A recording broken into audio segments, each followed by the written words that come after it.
Fjallraven #1 down jacket. I've had it for 5 years. I've had it out camping. I've had it at work, climbing telephone poles and working outside for the past 5 years. And I've had it as an everyday jacket all around.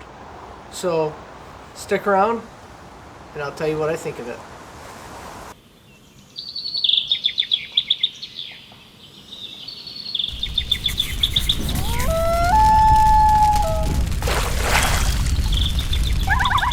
The jacket's made out of G1000 material. That's all right here. It's also got a double layer on the shoulders and on the elbows and forearm. The jacket has 5 pockets, 2 here, 1 inside, and then the 2 up here. The jacket does not have very many adjustments that can be made on it. It's pretty much as you see. You zip it up. It's got a zipper with a pull. It's got the buttons.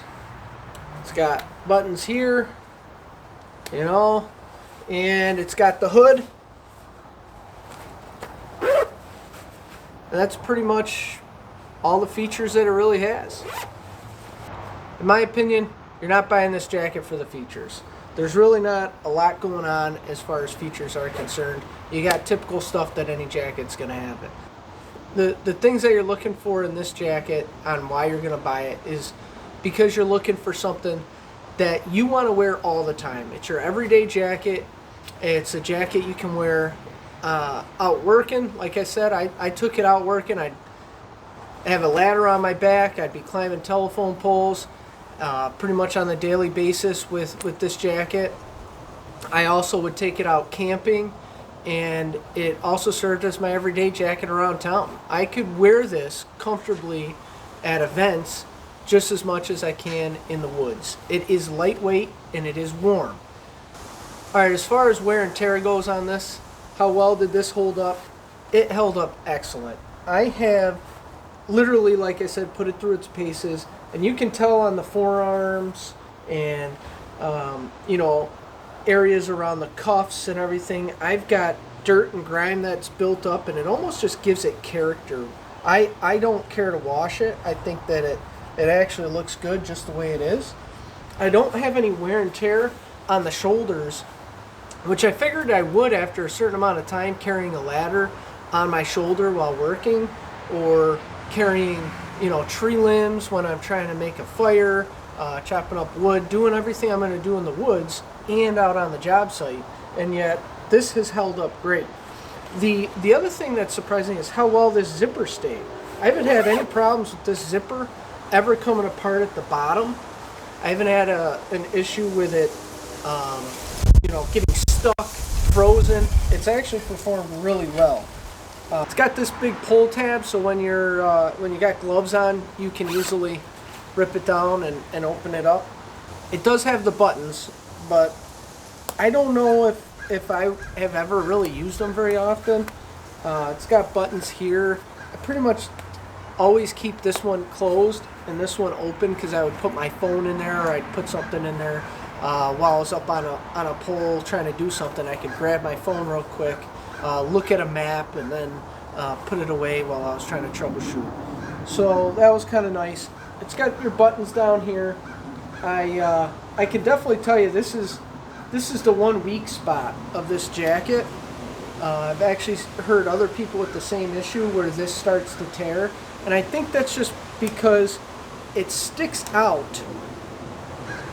It sticks out. I don't know if you can see that, but it sticks out a little ways, and every time you go to grab something or do something, it will basically wear away over time. But it hasn't ripped all the way. You can see little holes, but it hasn't ripped. This leather has been supple and nice the whole time, but it like wore in, and it's got this nice color to it now. And I just absolutely love that. Nothing's broke on it. It actually wore in and looks better in my opinion. This jacket aged very well. Alright, let's move on to the inside of the jacket. We got this nylon material holding in the down. This gets dirty, and I wish I could wash it without having to worry about, dealing with the down. But you know what? It's not that big of a deal to me. You can barely see it, and again, like I said, it wears in good for me. So I haven't had any problems with the down really wearing out.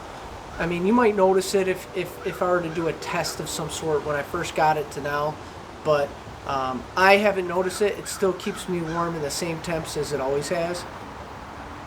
Speaking of temps, this jacket is not meant to take you down to negative Fahrenheit, negative 10 Fahrenheit or something like that. It's meant to take you down to cold weather, but you do have to layer. And layering under here, if you put your base layer, your mid layer, and sometimes I would put a vest underneath here, and I would stack that in there, and I could get down to, almost 0 degrees, relatively comfortable, not for extended periods of time, but relatively okay. Which leads me to the biggest issue I have with this jacket, if you're going to use it for hardcore winter camping. It's the tailoring. This area right here by the armpits, there's not much room. So if you want to stack layers inside here, you're kind of limited to how much down you can really fit underneath here. Or if you're using wool, you really end up just being able to put your base layer and mid layer. It's tough to get another layer under there. And so that kind of was a big damper for me because sometimes I want to get down to negative 10 degrees and be comfortable. I did ultimately change out my winter camping kit.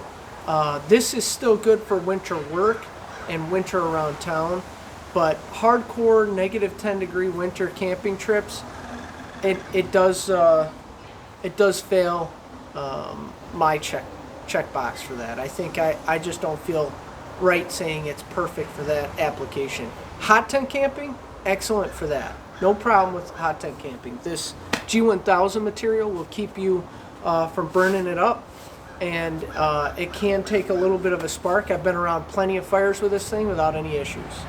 Another thing to keep in mind is the hood.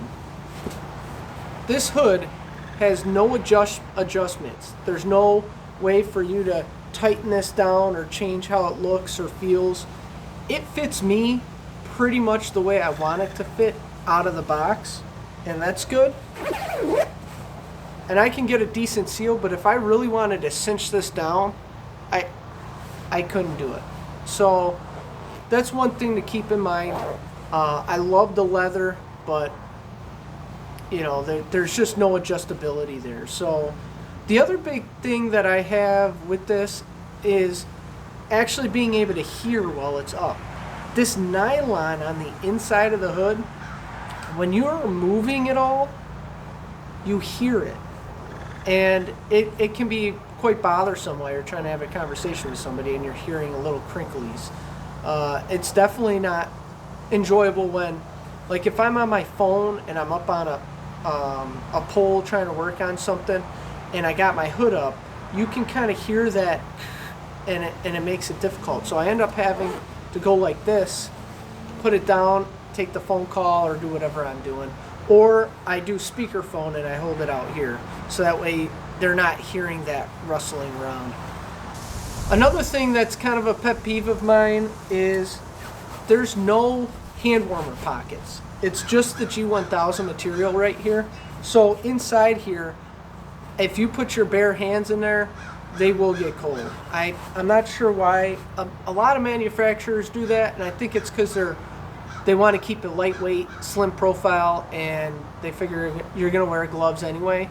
But working outside on small wire, sometimes you need to have your hands and your dexterity. Or when you're working on something for your fire or doing anything in the woods, you're trying to do some bushcraft, and you want to be able to warm up your hands real quick. Unfortunately, these don't cut the mustard on that. It does wear out quite substantially as well. You do get your button wear out marks right along here. That doesn't bother me, but it could bother somebody else. So also keep in mind that this doesn't have any drawstrings, and it's a little bit of a short jacket because it's meant for, like I said, for style as well as it is for going into the woods. So keep that in mind when you're working overhead or you're doing something where your arms are raised. You're gonna find that that back part will raise up, and you could get snow or other, just even a draft coming in and hitting your sides with that. All right, the other claim that Fjallraven has is that this material, this G1000 material, is breathable, but yet will keep you from having wind rob your heat, and then also protecting you from some precipitation. I found that to be very true. If you're in the woods and you're chopping up wood, you're doing what you got to do, and you've got a waterproof jacket on, you'll get clammy. You'll feel that heat build up and that moisture begin to make you feel clammy, like it's quite uncomfortable. This material is breathable. I have not had any problems working hard in this jacket, and it just lets that I wouldn't say heat, but it lets the air move enough that you don't have that clammy feeling. You can still overheat in the jacket. However, that feeling of clamminess from sweat and whatever buildup you get, that doesn't end up having to be an issue. And if once your temperature begins to come down and you vent a little bit, you'll notice that you don't have that after effect of still feeling like this I don't know, clammy feeling underneath your jacket. So I really, really like that. And then as far as keeping the wind off of you, it does great. If you're in the woods, you really don't have to worry about it. I've had this out in open cornfields while I was up on a pole, and I haven't had the wind just crushing me, and it's been totally fine. You might feel a slight little bit get through there, but it's highly, highly wind resistant. Moisture. Like I said, this jacket is good in definitely 30 degrees and under. Once you get over 32 degrees, you do have to worry about some moisture. But if it's a slight rain or just a slight snow, it's not going to be a problem at all. That moisture that hits on there has never been a problem for me. I have had it out in a little bit of a rainfall at that 32 degree mark, and the jacket's been fine. I would not trust this in an actual, rain. So if you wanted to get a little bit more protection out of this garment, they say you can wax this. However, I don't know if I agree with that. I have not tried it because I don't dare ruin the jacket, or more effectively, ruin the down. I've done a video on how to use the Fjallraven wax. I just did it recently and compared it to another version of wax. Check that video out if you want. But for this jacket, if you're going to put some sort of material on there that's got to get heat activated and soak in, well, on the other side of this, it's not like there's a waterproof membrane in here. This is not a waterproof jacket. So it will get into that down. And I don't want wax to somehow seep its way into the down. So I would not suggest waxing it. Now, Fjallraven says that you can do that. Maybe you can get away with it in the double layered areas, and maybe it won't be a problem, but I don't know if I would risk it personally. Alright guys, so that pretty much sums up the review. This jacket has been awesome. I haven't had any problems with it. I can confidently say that if you're looking for an all-around jacket that's going to be good in the woods as much as it is going to be going out around town and doing the things that you want to do on your everyday life, this is going to do it for you.